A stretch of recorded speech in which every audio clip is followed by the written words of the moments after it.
काय रे कुत्र्याला डोळ्यात पडले? काम धंदा नाही का तुला?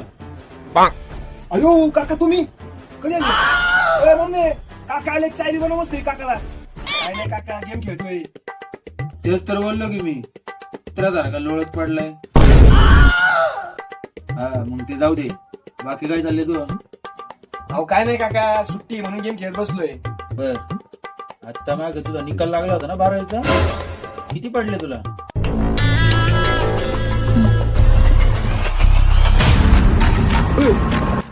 ओराव बसतो काका, ओराव. ए काका, मम्मीला गपकू मागणी चाय बनवायला सांगितलेलंय. गपचूप चहा पी आणि तू कल्टी मार. बाकीच्या फालतूच्या उच्चा मात्या केल्या ना, उमऱ्यावर तोडून तुला उमऱ्यावर.